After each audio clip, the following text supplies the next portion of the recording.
So today I've got 3 violin bows that are at different price points, and we're going to be trying them out and comparing them. One of them is $30, another one's $500, and then $5,000.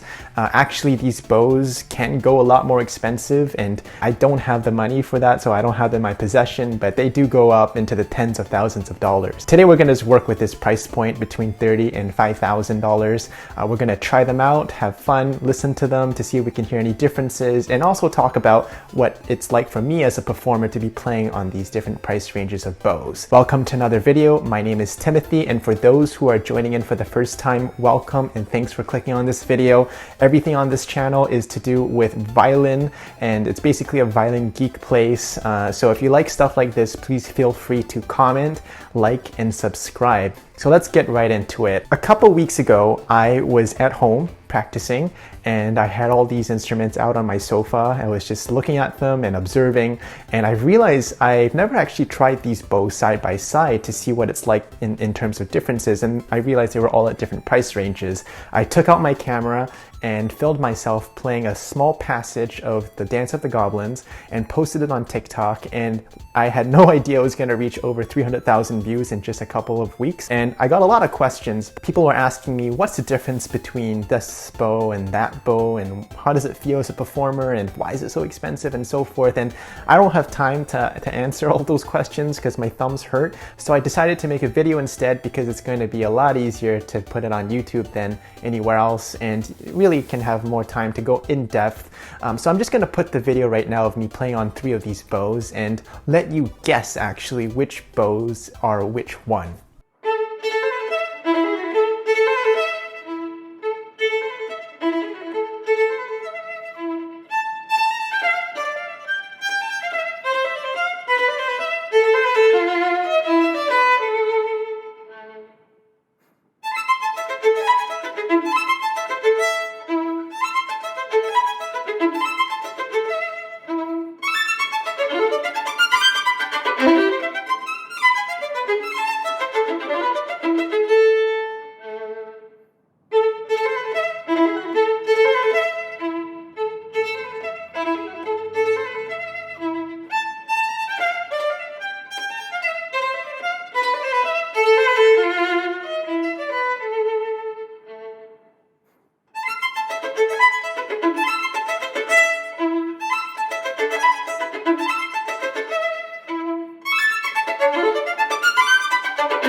So if you haven't yet, comment below and tell me which one you think is which bow. Which one's $30, which one is $500, and which one is $5,000.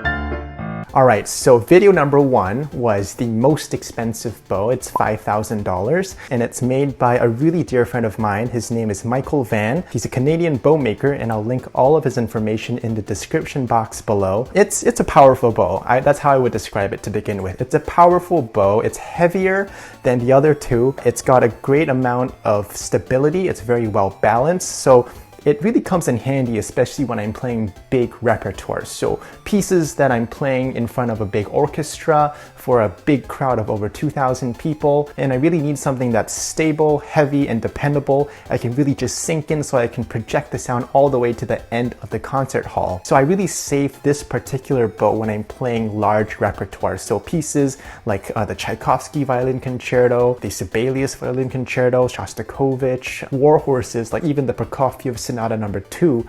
So big pieces I really save for this one because it can handle all of that grit. One really cool thing about this bow is that it's got a metal tip. A couple years ago, there was this big instance about ivory being a big customs issue. So I know this bow maker, he made sure that he put a metal one just to make sure that there aren't any problems going through customs, because some of them are made with elephant ivory, which is, I think, very sad, but that's just how it was before. But this one's not. This one's basically vegan at this point.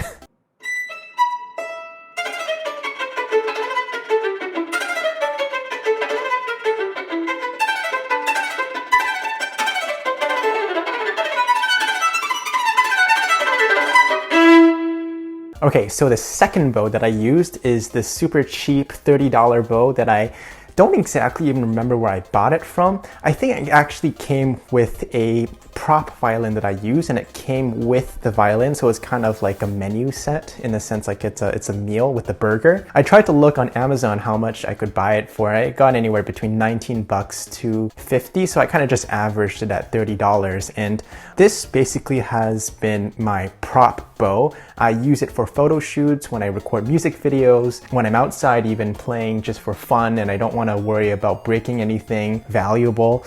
And it actually serves its purpose well. I mean, I've never had this re-haired. The hair has been the same since I bought it a couple years ago. And the stick itself doesn't actually even seem like it's fully wood. I think there's some plastic in it.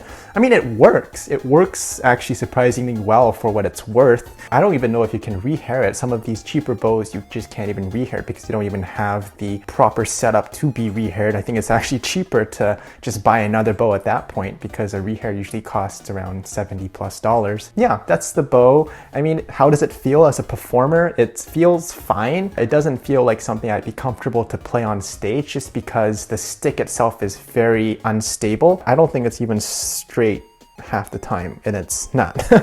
If I want to make an analogy, it's kind of like this is eating a Twinkie compared to the other bow that I just played on, which is like a really top quality, super rich chocolate flourless vegan cake that you get at that super fancy French bakery across the street.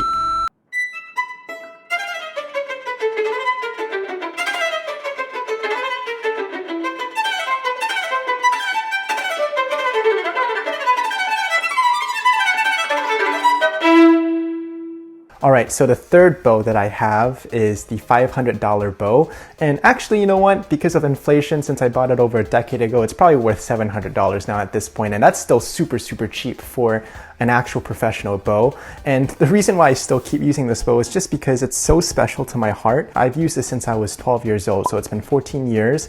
And it's made by Chasse du Bois. It's one of the first full-size violin bows that I ever had to play with, and it's really the bow that I developed my entire technique with, so in some ways it feels the most comfortable. It does a really good job of especially playing lighter pieces like pieces by Mozart, by Bach. It has a lot of liveliness to it, to the stick.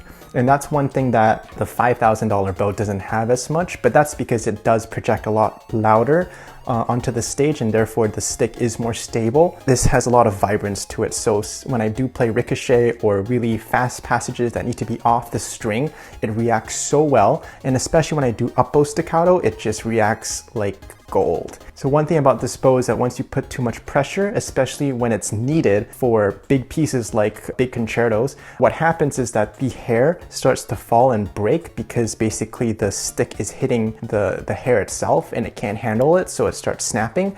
I remember I was playing and the hair actually started to shred, and it hit my finger and the bow just swaying this way. It made my heart just like beat so fast.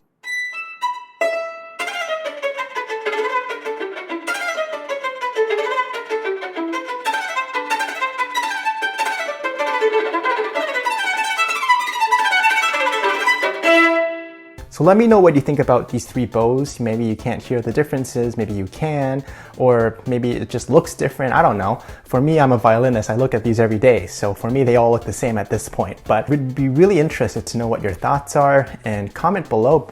This is not so much a flex of these bows are so expensive or so cheap, you know, it's just really the reality of what I have to go through as a professional violinist, is that we have to constantly try different instruments out, and they are very expensive most of the time. You know, this range of bows is actually on the lower side. I know some of my colleagues, they have bows that are in the $50,000s or $60,000, and they're antique art forms. And maybe one day, if you keep watching my videos and I earn enough ad revenue from YouTube or something like that, then I can maybe get one and then show it on this show as well. All right, so thanks so much for watching this video again, and don't forget to subscribe, like, and comment. Let me know your thoughts. I always love hearing from all of you guys. I read all of your comments. I don't always have time to reply to all of them, but I really try to if I can. I'll see you next time in the next video, and check out all the other videos if you want to.